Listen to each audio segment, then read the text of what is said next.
그래서 이야기라는 말을 할 때마다 우리는 참 귀를 기울일 필요가 있어요. 그것이 매우 중요한 의미를 가지고 있죠. 그래서 우리 한마음교회 이야기는 무엇인가? 그렇게 생각할 수 있겠죠. 네. 그래서 마태는 또 마태대로 이야기를 따로 쓴 거예요. 보면은 마가복음이 제일 먼저 만들어졌다고 생각하고 있기 때문에 마가복음을 먼저 시작을 했고, 모든 분들이 그렇게 다 동의를 하니까. 그러나 이상하게도 성경에서는 보면은 구약이 다 끝나고 나면은 첫 번째 무슨 책이 나옵니까? 아브라함과 다윗의 자손 예수 그리스도의 세계라 하면서 마태복음이 나온단 말이에요. 그럼 왜 마태복음이 맨 앞에 나왔을까? 굉장히 중요하단 말이에요.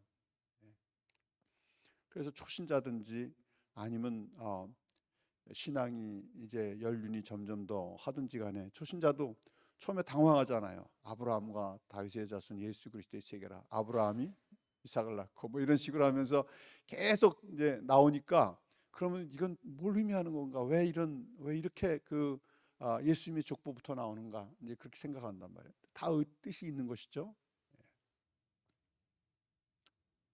그런데 오늘 저는 또 여러분과 함께 이제 짧은 시간이지만 한번 이렇게 필름을 빨리 돌리는 것 같은 그런 마음으로 한번 봄으로써 주께서 이 마태의 스토리를 통해서, 마태의 이야기를 통해서 우리에게 말씀하시고자 하시는 내용이 무엇인가 하는 것을 좀 보고 싶은 마음이 있어요. 그래서 실제로는 마태복음 28장 16절에서 20절까지 읽지만 뭐라 그럴까, 욕심이 과하다고 할지, 아니면은 그냥 짧은 시간에 우리가 하나님의 말씀을 좀 더 넓게 좀 보고 싶은 그런 마음 속에서 마태복음 1장 1절부터 나오는 거죠, 이게 내용이. 그래서 예를 들면은 아브라함과 다윗의 자손 예수 그리스도의 세계라. 그러면 그 헬라어로는 뭐라고 하냐면 첫 번째 단어가 북이라는 단어가 나와요. 책이다. 책이다. 무슨 책이냐? 제네시스의 책이다. 그렇게 나와요.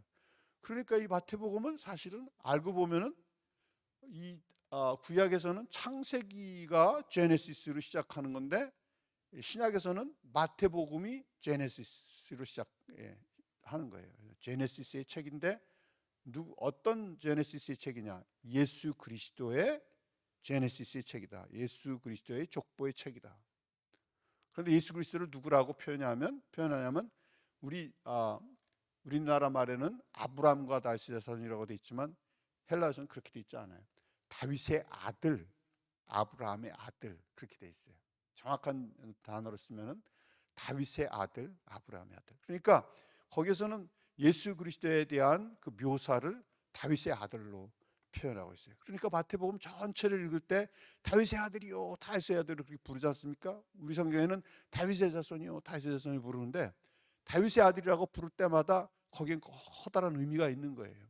계속해서 1장 1절부터 계속해서 20 몇 장까지 이 다윗의 아들에 대해서 계속 얘기한다고.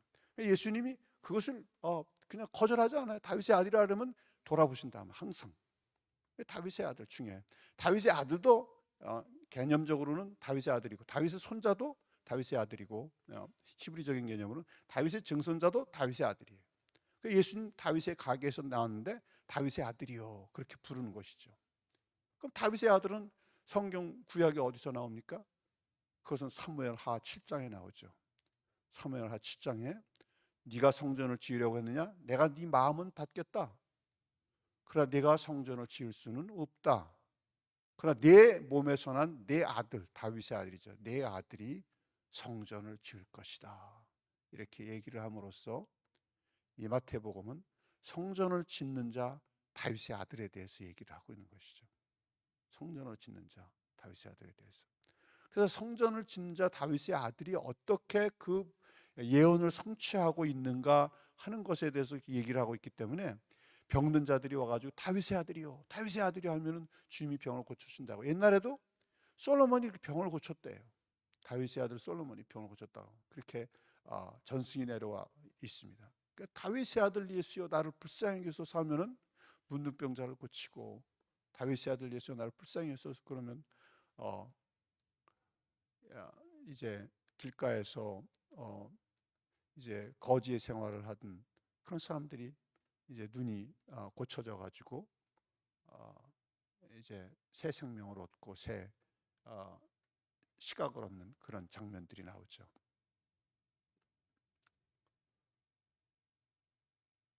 그런데 나중에 한참 가다 보면은 이 다윗의 아들이라는 말을 주님께서 반박을 하셔요. 주께서 내 주에게 이르시되, 이렇게 나오는 그런 구절이 나오는데, 어떻게 그리스도께서 다윗의 아들이면은 다윗이 그 다윗의 아들을 가리켜서 주께서 내 주에게 이르시되, 그래서 주라고 말을 하겠느냐 하면서 예수님은 다윗의 아들 그 이상이신 것을 말씀을 하십니다. 예, 그렇게 얘기를 하죠. 그래서 성전을 짓고 계시는 예수님, 그래서 마태복음 16장에 바요나 시몬아 내가 복이 있다, 내가 이 반석 위에 내 교회를 세우리니 음부의 권세가 이기지 못하리라 한 말씀이 나올 때 보면은 성전을 짓는 예수님의 그 모습이 그대로 나오는 것이죠. 주님의 공동체를 지으시는 예수님이 나오고 있다는 것입니다. 자, 이렇게 그 마태복음이 진행되는 가운데에서 우리는 비록 오늘 마태복음 28장 16절에서 20절을 읽고 있지만 실질적으로 그냥 한번 전체를 한번 보는 것이나 마찬가지죠. 그런데 참 신기하게도 보면은 이 마태복음에서는 절절히 예수님이 우리와 함께 계시다라는 것을 강조하는 성경이에요. 예수님이 우리와 함께 계시다. 막 지금 우리나라가 미국이나 한국이나 우리가 처한 그 세대의 변화가 얼마나 심합니까? 지난 1년 6개월 동안 정말 얼마나 많은 일들을 우리가 겪었습니까? 저는 그 캘리포니아에 사는데 캘리포니아 로스앤젤레스에서 그 한 30분 정도, 25분 정도 올라가면 페사데나라는 데서 살고 있어요. 예. 처음 여기서 살고 있다가 그쪽으로 가가지고 아주 문화 충격을 받았죠. 워낙 다르니까, 여기하고 워낙 다르니까 그냥 깜짝 놀랐어요. 저하고 제 아내하고 우리 아이들하고 그냥 한국에 왔네. 그냥 너무 이상해가지고 너무 충격을 받았어요. 근데 지금 또 그쪽에서 여기 오니까 또 그냥 마음이 새로워요. 와, 이 완전히 그냥 다른 나라다. 이런 생각이 들어요. 그저께 와가지고 그런 느낌을 느꼈습니다. 참 아름답다. 그런 느낌을 느꼈습니다. 그런데 거기 가면은 유명한 그 한국 그로서리가 있는데 한남체인이라는 데가 있어요. 예. 뭐 저는 뭐 한남체인이 뭐 여러 가지 물건도 좋고 싸고 그러니까 거기를 제 아내하고 자주 갔어요. 아주 한남체인은. 근데 팬데믹이 걸리니까 그냥 꼼짝 못하고 한 1년이 넘게 거기를 한 번도 못 갔어요. 거기를 가지를 못한 거예요. 전부 그냥 뭐 인스타카트 뭐 이런 걸로 해서 그냥 받아가지고 음식 먹고 아주 1년 동안을 그렇게 하다가 나중에 이제 백신을 맞은 다음에 한남천을 갔는데 기분이 너무너무 이상해요. 한 1년이 그냥 꿈같이 싹 지나가 버린 거예요. 어떻게 지나갔는지 모르겠어요. 거기 갔는데 기분이 이상하더라고요.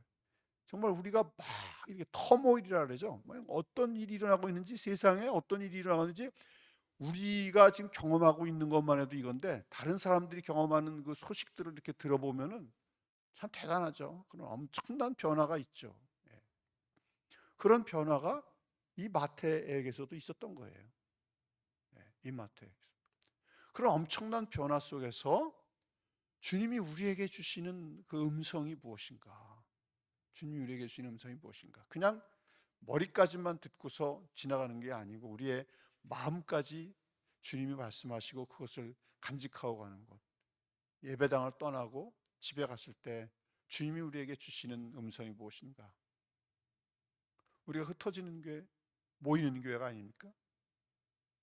그런데 이 마태복음에서는 인클루지오라 그래가지고 마태복음 1장에 그게 나오고 마태복음 마지막 장에 그게 나오고 그래요. 이게 뭡니까? 임마누엘 아닙니까? 임마누엘. 인클루지오라는 말이 무엇으로 시작해서 똑같은 것으로 끝난다는 거예요. 그러나 마태복음은 1장에서 임마누엘이라는 말이 나오잖아요. 그렇죠? 보라 처녀가 잉태하여 아들을 낳으리니 그 이름을 임마누엘이라 하리라 그랬어요.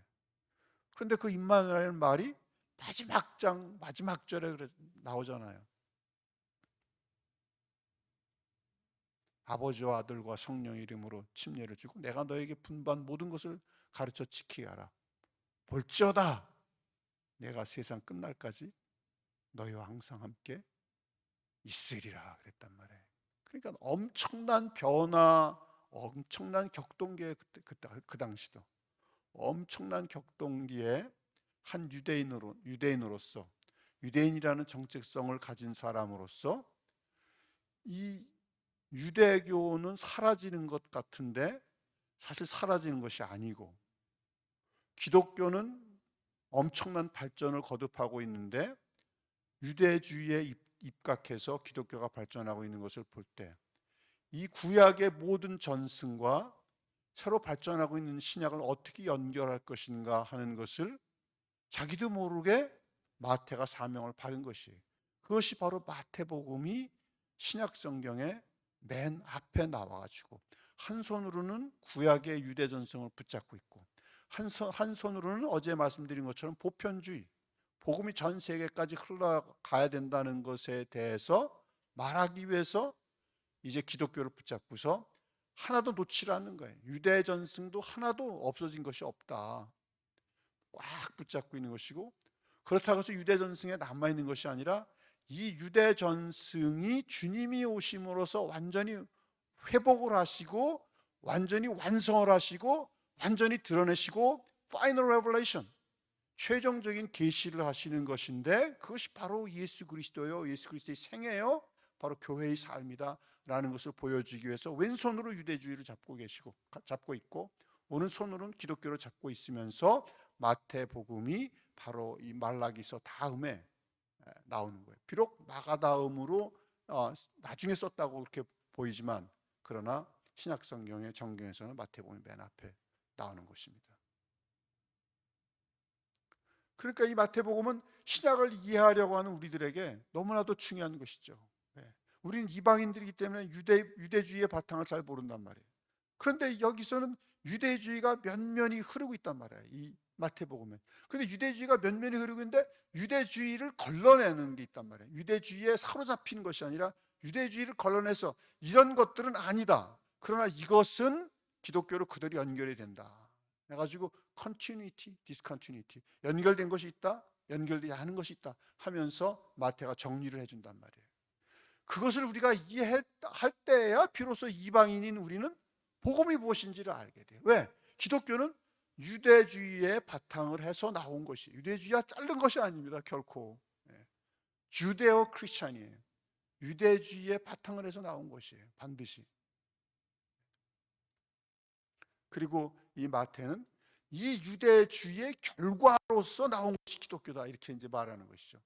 결과로서 이렇게 나올 수밖에 없다 이렇게 말을 하는 것이죠. 그러니까 굉장히 부여해 주는 거예요. 유대주의에서 있는 그 모든 하나님의 축복을 우리가 다 누리면서 또 동시에 최종적인 계시, 파이널 레벨레이션, 최종적인 계시가 예수 그리스도를 통해서 주어짐으로써 이방인도 유대인과 동일하게 하나도 다를 것이 없이 동일하게 그 하나님의 나라에 참여하는 놀라운 그런 하나님의 왕국 백성이 되었다는 것을 이 마태복음 우리에게 가르쳐주고 있는 것을 볼 수가 있는 것이죠. 터모일입니다. 막 그런 엄청난 그런 변화의 시간에, 그리고 유대인들은 점점 더 이제 복음의 문을 닫고 이방인들이 복음의 문을 열고 있는 그런 상황 속에서 어떻게 연속성의 사역을 할 것인가, 그 연속성의 사역에 중점을 두면서 이제 이 마태가 글을 쓰고 있는 것을 볼 수가 있죠. 그래서 저는 이번 주에 그냥 마가복음, 마태복음, 누가복음, 요한복음 이렇게 가는데 그냥 계속 연결돼서 가는 것처럼 그냥 가겠습니다. 그래서 이 마태복음은 어떻게 보면 마가복음을 확대를 했는데 마태 자신이 좀 더 마태의 그 특성, 마태의 어떤 그 유니크니스, 마태의 그 독특성, 제가 독특성이라는 말을 자주 쓰죠. 그 독특성을 가지고서 마가복음을 확대했다 그렇게 보면 될 것 같아요. 우리가 이 예수님을 볼 때 마태의 관점에서 보고, 마가의 관점에서 보고, 누가의 관점에서 보고, 또 요한의 관점에서 보면은 주님이 입체적으로 보이는 거죠. 그죠? 4디멘션이죠. 4디멘션스 그렇게 되는 것이죠. 그런데 이 마태의 관점은 마치 마가복음을 그냥 확장한 것 같으면서도 이제 완전히 새로운 관점으로 이 마태가 보는 것을 볼 수가 있습니다. 당연히 이 마태도 이 스토리라는 장르를 사용을 했습니다. 그러나 마태복음에서 확장된 것이 있는데, 확장된 게 뭐냐 하면은 이 마태복음 1장과 2장을 보면 예수님의 유년기에 대해서 자세하게 다룬 것이에요. 족보를 포함해서. 왜? 연결시켜줘야 되니까. 갑자기 연결하는 것이 없이 그냥 놔버리면 어떻게 되겠어요? 안 되죠. 그리고 우리가 마태복음 읽을 때 아브라함과 다윗의 자손 예수 그리스도의 세계를 하면서 이렇게 나올 때 이것이 완전히 구약과 그들이 연결이 되는 것이죠. 아브라함에게 하나님이 약속하신 것이 어떻게 성취될 것인가? 다윗에게 하나님께서 약속하신 것이 어떻게 성취될 것인가? 사무엘하 7장에 하나님이 약속하신 것이 어떻게 성취될 것인가? 그랬거든요. 내 몸에서 나오는 내 자식이 그건 내 아들이라 그러면서 얘기를 하면서 그가 성전을 지을 것이라고 그렇게 얘기를 했단 말이에요. 그러니까 마태복음에서는 이 1장과 2장에서 예수님의 유년기와 또 이스라엘의 과거에 대해서 이렇게 씁니다. 쓰면서 그 다음에 중요한 것이 있는데, 이 하나님의 나라에 대해서 강조를 합니다. 우리가 하나님의 나라라는 말을 많이 하지 않습니까? 우리가 그리고 하나님의 나라에 대해서 배우기도 하고 하나님의 나라에 대해서 생각도 합니다. 그런데 정말 오늘 이 짧은 시간에 하나님의 나라에서 간단히 그냥 강조하고 싶은 마음이 있어요. 정말 너희는 먼저 그의 나라와 그의 의를 구하라. 그리하면 이 모든 것을 너에게 더하시리라. 그 마음이, 그 말씀이 우리에게 막 가슴 떨리게 하지 않습니까? 너희는 먼저 그의 나라와 그의 의를 구하라 그랬어요. 그의 나라와 그의 의를 구하면 모든 것을 더해 주신다고 했어요. 저는 이 말씀이 제 모토입니다. 그의 나라와 그의 의를 어떻게 구할 것이냐. 그러면 하나님의 나라가 뭔지 알아야 된단 말이에요. 근데 마태복음은 하나님의 나라가 무엇인지에 대해서 굉장히 설명을 많이 하고 있어요. 근데 한마디로 말하면 뭐냐? 하나님의 나라가 무엇인지를 보여주기 위해서 예수님이 오신 거고, 하나님의 나라가 육체가 있다면 바로 예수님이 바로 하나님의 나라다. 예수님 자신이 육체를 입고 오셔서 처음부터 끝까지 하나님의 나라를 보여주신 거예요. 그것을 우리가 이제 우리의 삶 속에서 계속해서 이해해가는 것이 참 중요하죠. 예수님이 육체를 입고 오셔서 하나님의 나라가 무엇인지를 보여주신 거예요. 그의 죽음도 하나님의 나라가 무엇인지를 보여주신 것이고, 그가 십자가에 못 박혀 절명하실 때 그 처참한 죽음이 사실상은 하나님의 나라가 무엇인지를 보여주신 아주 너무 그 극명한 그런 레벨레이션, 계시죠. 우리가 생각할 수 없는 하나님의 나라. 그래서 구약에 있는 이 하나님의 나라는, 구약에서 나오는 그 나라라는 말, 다윗의 나라는 어떻게 보면은 영광스러운 하나님의 나라를 보여주는 것 같으면서도 실제적인 하나님의 나라와 대치 관계에 있어요. 어떤 긴장 관계에 있단 말이에요. 다윗의 나라와 하나님의 나라와 긴장 관계에 있어요. 아니, 다윗의 나라와 하나님의 나라와 긴장 관계에 있어요. 긴장 관계에 있었어요. 왜? 다윗의 나라와 하나님의 나라와 긴장 관계에 있는 가운데서, 그래서 다윗이 범죄할 때마다 크게 당하지 않습니까? 왜? 이것은 네 나라가 아니다. 내 나라다. 그러면서 그 나중에 다윗 이후에 고난받는 야훼의 종이라는 개념이 나오기 시작하는 겁니다.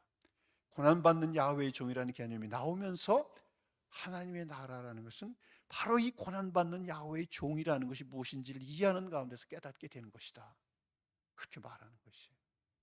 그러니까 다윗의 나라와 하나님의 나라 사이에는 긴장 관계가 있을 수밖에 없는 것이에요.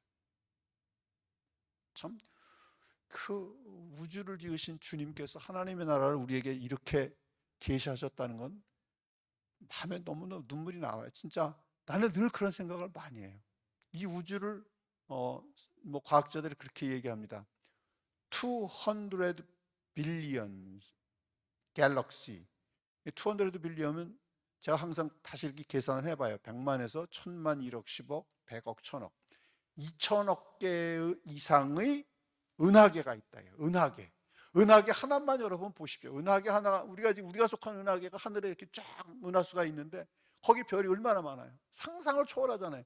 근데 200 빌리언의 은하계가 있대요. 최소한 그 정도. 그러면 그것을 그 우주를 지으신 우주의 왕이신 주님이 하나님의 나라를 우리에게 보여주실 때, 하나님의 나라를 우리에게 보여주실 때, 와, 고난받는 야훼의 종, 그 예수의 고난을 통해서 우리에게 보여주셨다는 것.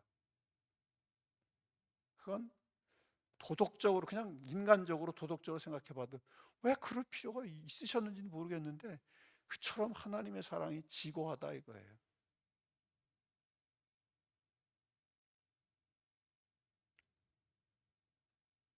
많은 아들을 이끌어 영광에 들어가게 하시는 일에 저희 구원의 줄을 고난으로 말미암아 온전케 하심이 합당하도다.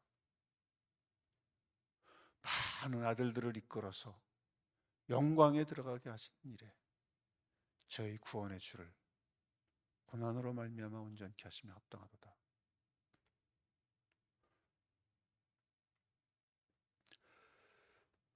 그래서 그 하나님의 나라가 너무나 존귀하고,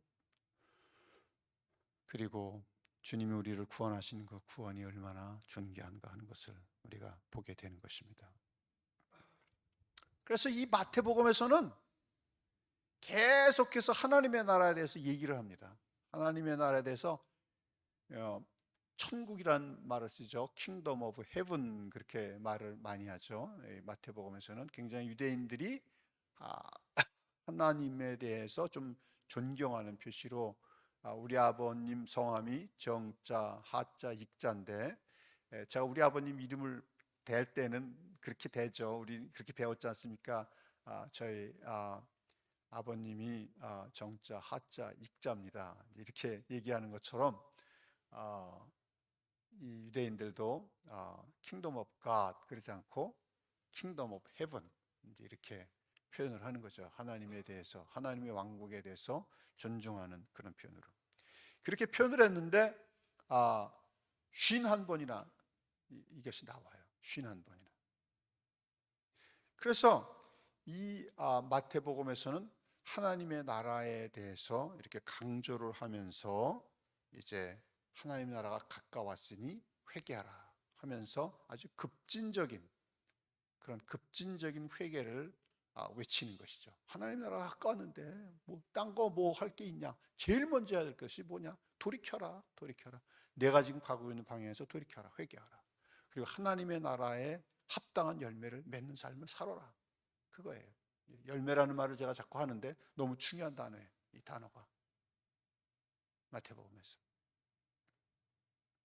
그래서 여기서 이제 마태는 이 하나님의 나라의 현재적인 성격과 하나님의 나라의 미래적인 성격에 대해서 이렇게 얘기를 하고 있는 것입니다. 한마디로 말하면 예수님을 만난 사람은 바로 하나님의 통치를 만난 것이죠. 그리고 마태는 이 복음을 가리켜서 왕국의 복음이라고 얘기를 했습니다. 그래서 이 마가복음에서는 하나님의 나라가 암시적인 것 같이 이렇게 나타나는 반면에 마태복음에서는 하나님의 나라가 완전히 표면에 그냥 나타나는 것이에요. 그래서 하나님의 나라에 대해서 계속적인 설명을 하고 있는 것이죠. 끊임없이. 그런데 설명하면서도 쉽지는 않아요. 그 하나님의 나라에 대한 이해가 쉽지가 않아서 비유로 자꾸 말씀하시는 거예요. 비유로. 그래서 비유가 많이 나오는 거죠. 그런데 이 마태복음에서도 하나님의 뜻이 이루어지기 위해서, 이상한 말이죠. 어제 한 말씀하고 똑같은 말이에요. 하나님의 뜻이 이루어지기 위해서 예수를 거절하는 사건이 나온다 이거예요. 근데 그런 상황을 이 마태가 설명할 수밖에 없는 게 조금 아까 말씀드린 것처럼 아주 터모일이에요. 엄청난 변화가 일어나면서 이 사람은 유대인인데, 유대인이라고 이제 사람들이 생각하죠. 마태를 유대인인데, 이 유대인으로서 유대인에 대해서는 이상하게 복음이 막히는 거예요. 자꾸 복음이 막히니까 그러면은 이것이 어떻게 되는 것이냐 하는 것을 설명해 주는 과정에서 바로 예수를 거절하는 이 사건이 너무나 중요한 사건이다. 이렇게 이제 마태는 또다시 설명을 해주고 있는 것이죠. 그래서 초기부터 이미 예수를 거절하는 사건이 나와요. 우리가 잘 보다시피 보면은 이 이방인들은 마태복음 초기에 보면은 동방 박사가 멀리서 주님께 경배하러 오는 거 아닙니까? 이방인들이, 그렇죠? 예. 동방 박사가 멀리서 주님께 경배하러 오는데 오히려 그 헤롯 왕은 예수님을 죽이려고 하잖아요, 그렇죠? 완전히 어떤 대조를 이루고 있는 것이죠. 그리고 또 사람들이 와서 침례를 받으려고, 침례 요한한테 와가지고 침례를 받으려고 몰려오니까 뭐라 그러냐면은 독사의 자식들아 막 그런단 말이에요. 너희가 진짜로 회개하는 것이냐? 그냥 침례를 받는 거 아니냐? 침례라는 말은 내가 완전히 돌이켜서 회개합니다라는 표현으로서 받는 것인데 너희가 그냥 형식으로 받는 거 아니냐 하면서 도전하는 거예요. 너희 진의가 뭐냐? 독사의 자식들. 이 독사의 자식이라는 말은 무서운 말이죠, 아주. 네. 우리가 개자식이라는 말만 해도 그냥 크게 그냥 남을 어뷰즈했다 그래가지고 혼이 나는 판인데 독사의 자식이라 그래 보세요. 이건 뭐 보통 큰 욕이 아니죠. 그러니까 아주 엄청난 그 도전입니다. 이런 말을 하는 것을 볼 때 바리새인과 사두개인들을 향해서 그들이 얼마나 주님의 일에 주님의 뜻에 반하고 있는가 하는 것에 대해서 얘기하고 있는 것을 볼 수가 있고, 또 마태복음의 초기에는 이방인 백부장의 그 믿음을 칭찬하는 그런 내용이 있는 것을 볼 수가 있습니다. 그리고 무엇보다도 이제 이 마태복음에서는 이 구절이 중요해요. 21장이 중요한 겁니다. 21장 33절에서 46절에 보면 포도원의 비유가 있는데 그 포도원의 비유 중에서 딴 데는 없는 구절을 마태복음이 집어넣었어요. 이런 것들이 중요한 것이에요. 다른 복음서에서는 없는 구절을 마태복음이 넣었다 이거예요. 그게 뭐냐면은 그러므로 내가 너희에게 이르노니 하나님의 나라를 너희는 빼앗기고 그 나라에 열매 맺는 백성이 받으리라 그랬어요. 하나님의 나라를 너희는 빼앗길 것이다 그랬어요. 빼앗긴다. 굉장한 말이죠. 하나님의 나라를 너희는 빼앗기고 그 나라에 열매 맺는 백성이 받으리라. 어떻게 보면 이 구절 속에서 하나님의 뜻이 어떻게 흘러가는가 하는 것을 다 보여줬다고 볼 수가 있어요. 어떻게 보면 또 이 말씀이 우리들에게 경고의 말씀을 주시기도 하셔요. 로마서에서 보면 경고하죠. 로마서에서 보면 바울이 유대인인 참감람나무도 주님이 떨쳐버리셨는데 너희는 이방인인 돌감람나무 너희가 순종하지 않으면 주님이 너희를 아끼겠느냐 그렇게 말한다고요. 여기 보면은 그 나라에 열매 맺는 백성이 받으리라 그렇게 얘기를 했죠. 그래서 이 하나님의 나라를 어떻게 빼앗기는가, 유대인들이 어떻게 빼앗기는가에 대해서 유대인의 입장에서 아주 적나라하게 설명을 하는 거예요. 이 마태복음에서는 너희가 왜 빼앗기는가에 대해서 적나라하게 설명하는데 그거는 딴 것이 아니고 바로 예수라는 한 인격 앞에서 어떻게 반응하느냐 그거예요. 예수님 모든 구약의 모든 것들을 총체적으로 완성하시는 예수님, 그리고 하나님의 왕국을 구상화하시는 임바디먼트, 하나님의 나라를 몸으로써 보여주시는 예수님이 오셨을 때 너희들이 어떻게 반응하는가. 첫째는 지도자들이 이렇게 막 거절하고 있었어요. 백성들은 거절하는 모습이 안 나오고 있었어요. 처음에는 안 나오고 있었는데 나중에 보면은 이제 그 27장에 보면은 이런 내용이 나와요. 27장 24절에 25절에 보면은 빌라도가 아무 성과도 없이 도리어 밀란이 나려는 것을 보고 물을 가져다가 무리 앞에서 손을 씻으며 이르되 이 사람의 피에 대하여 나는 무죄하니 너희가 당하라. 백성이 다 대답하여 이르되 그 피를 우리와 우리 자손에게 돌릴지어다 하고는. 그 전까지는 주로 지도자들이 반대를 하고 있었어요. 지도자들이 반대를 하고 있었어요. 그런데 27장에 와서는 이제 백성들까지 완전히 주님을 반대하는 내용이 나오는 거예요. 그렇게 함으로써 이 유대인들이 정말 주님을 거절했다 하는 것에 대해서 철저히 묘사하는 것이죠. 유대적인 개념으로 봤을 때는 그 피를 우리와 우리 자손에게 돌릴지어다 하는 말은 굉장한 말이에요. 아주 굉장한 말입니다. 피에 대한 말이 예레미야에서도 나와 있고 딴 데도 나와 있거든요. 그러니까 그 피를 우리와 우리 자손에 돌려라. 그 말은 우리가 길티, 우리 만일 그것이 무죄한 자의 피면은 감수하겠다. 우리가 죄인이라는 걸 감수하겠다. 주님이 죽으시는 것에 대해서 우리가 죄인이라는 것을 받아들이겠다는 말은 이 사람들이 입으로 말을 하면서 뭔지를 모르면서 말을 하는 거죠. 실제로 엄청난 말이죠. 그래서 유대인들이 이렇게 거절을 했다는 그런 내용을 말하고 있어요. 그러나 이 유대인들이 이렇게 거절했다는 말을 우리가 역이용해서 엔타이세미티즘, 반유대주의로 나가면 안 돼요.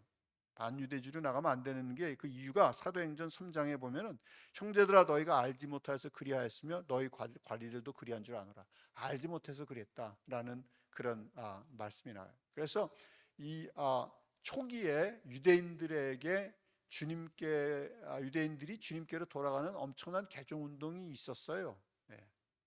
유대인들이 주님께로 돌아오는 제사장들까지 돌아오고 막 돌아오는 그런 개종 운동이 있었어요. 그러나 시간이 지나면서 결국은 이제 유대인들한테는 길이 막히면서 이제 이방인들한테 길이 열리는 것이죠. 그 예수의 죽음은 곧 은혜에 대한 거절이죠. 이스라엘이 거절했다는 뜻이죠. 이스라엘에 대해서 먼저 복음을 전했는데 이스라엘의 거절을 의미하고, 이스라엘의 거절은 곧 교회의 운명에 있어서 새로운 기회의 순간이 왔다라는 것을 의미하는 것입니다. 자, 이런 그 상황 속에서 이제 주님께서는 이제 오늘날 우리에게 이제 말씀하시는 내용이 그렇다면은 우리가 어떻게 주님을 따를 것이냐 하는 것에 대해서 몇 가지로 이제 말씀을 하시죠. 첫째는 뭐냐면 믿음을 보이는 거예요.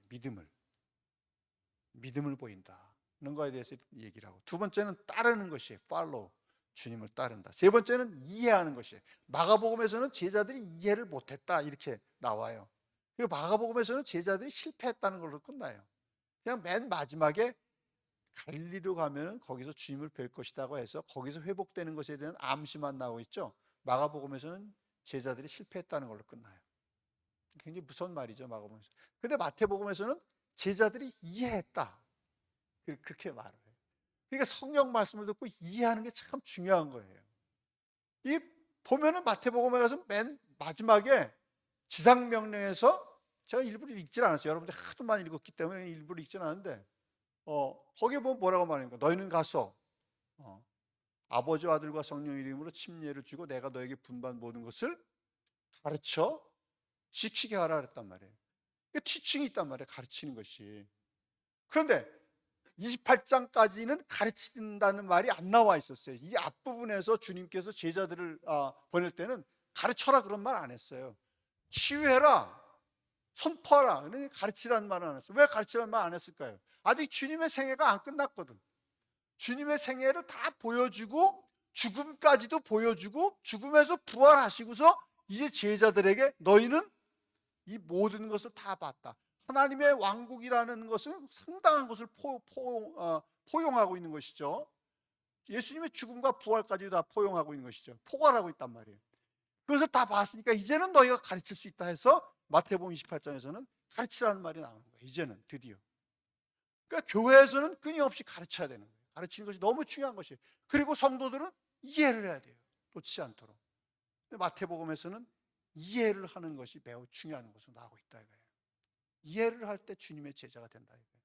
우리가 제자를 삼으라 하는 그런 말씀을 할 때 뭐라고 말씀을 합니까? 항상 어떤 말씀 인용해요? 28장 말씀 인용하잖아요.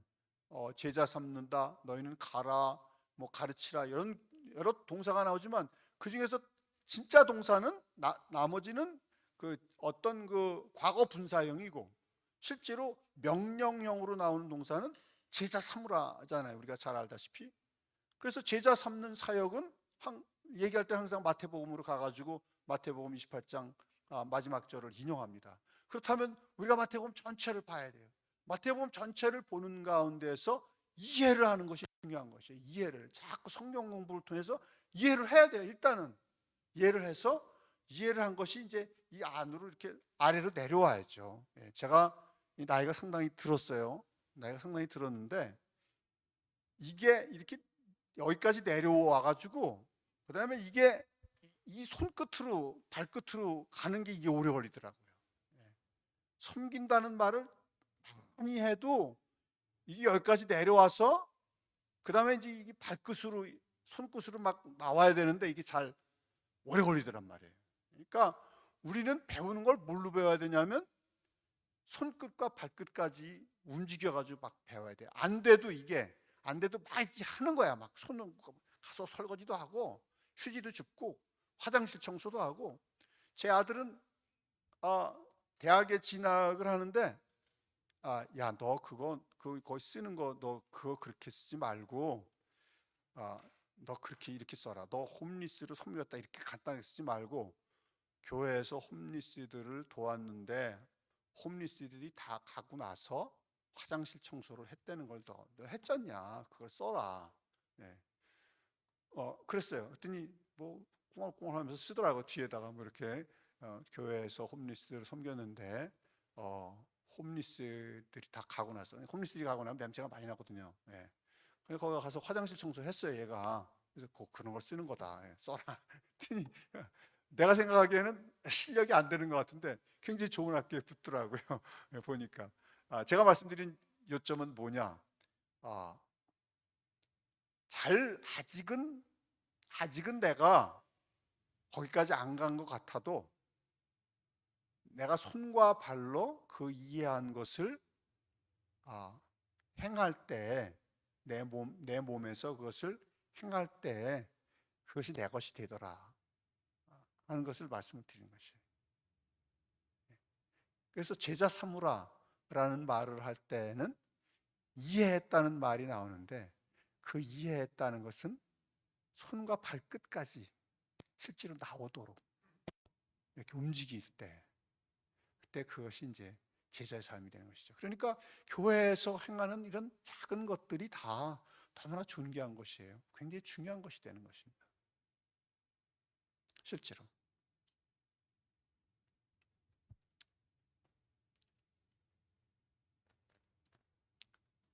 그리고 하나님의 말씀을 듣고 순종하는 것을 이제 강조를 하고 있는데, 마태복음에서는 특별히 바른 말씀을 가지고 있지만 옳은 행동을 하지 않는 것에 대해서 주님은 찝어내셔요. 그래서 7장 16절에 보면 그들의 열매로 그들을 알지니 가시나무에서 포도를 또는 엉겅퀴에서 무화과를 따겠느냐. 7장 24절에 그러므로 누구든지 나의 이 말을 듣고 행하는 자는 그 집을 반석 위에 지은 지혜로운 사람 같으리니, 그리고 26절에 나의 이 말을 듣고 행하지 아니하는 자는 그 집을 모래 위에 지은 어리석은 사람 같으리니 하면서, 이 마태복음은 행하는 것과 행하지 않는 것에 대해서, 행하는 것과 행하지 않는 것을, 행하느냐, 야고보서의 행함의 복음이라 그랬죠. 행하느냐 행하지 않느냐 하는 것에 대해서 이 마태복음은 강조를 하고 있는데, 이것은 사실은 이 마태가 왼손으로는 유대주의의 전승을 붙잡고 있고 오른손으로는 기독교가 어떻게 발전하고 있는가 하는 것을 붙잡고 있는 이런 어떤 다리 역할을 하고 있다는데, 유대주의의 그 전승을 그대로 다 기독교로 옮겨주기 위해서 깊은 성찰 끝에 행해야 한다. 행할 때 제자다. 그거예요. 행할 때 제자. 이것이 강조되고 있는 거예요. 이것은 목사인 저로서도 참 생각을 많이 해야 되는 거예요. 말씀을 가르치는 것만이 아니고 말씀을 행해야 한다. 말씀을 행해야 된다. 그것이 제자다. 이것을 강조하고 있다 이거예요. 이 마태복음에서. 그래서 제자를 삼는 사역을 할 때는 바로 이 행하는 사역이다. 행하는 사역이다.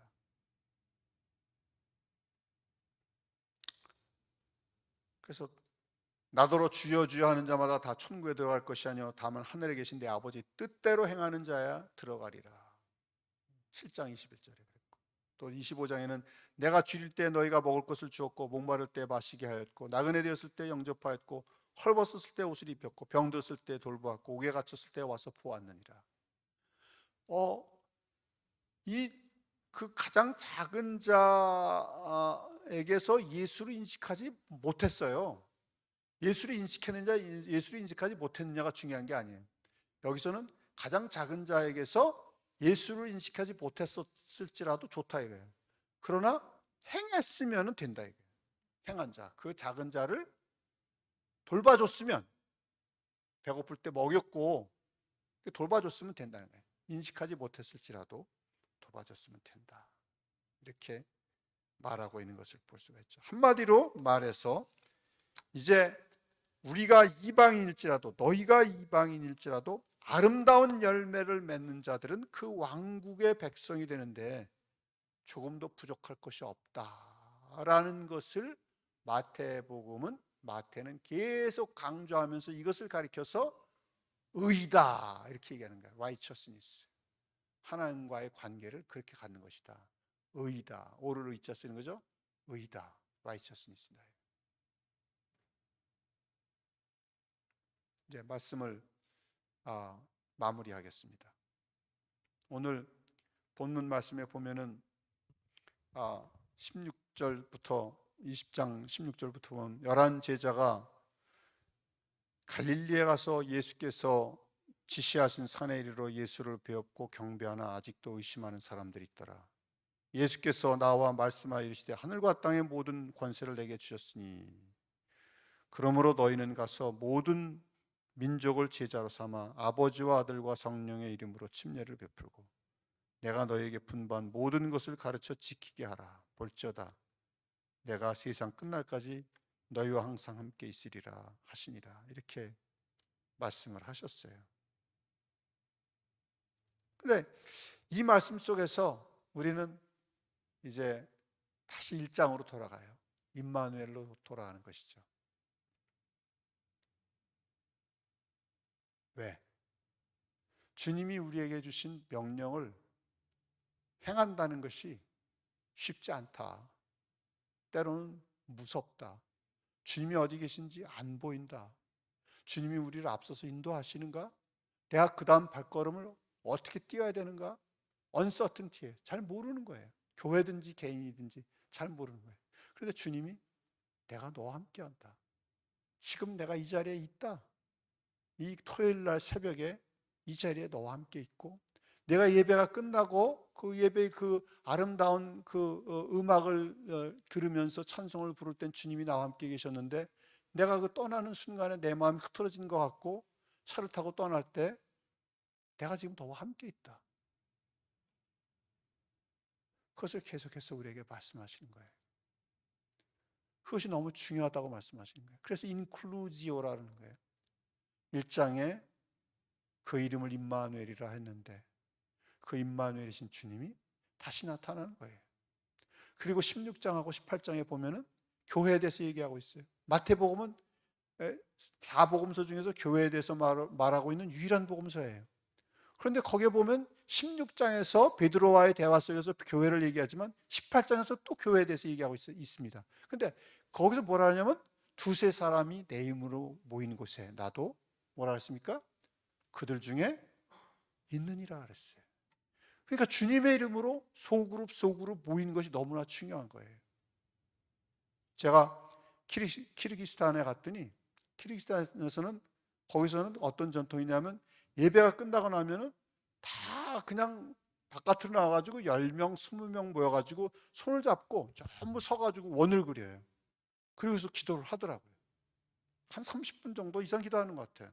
그렇게 기도를 하고 하더라고요.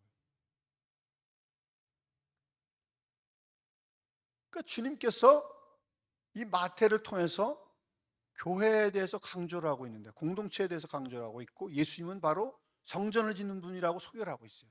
마태복음 전체에 걸쳐서 다윗의 아들이라고 하면서 성전 짓는 분이라고 강조하고 있는데, 16장에 대해서 교회가 성전이니까 내가 이 반석 위에 내 교회를 세우리니 음부의 권세가 이지 못하는 말씀하셨고, 18장에서 또다시 교회라는 단어가 2번 나와가지고 3번 나오죠.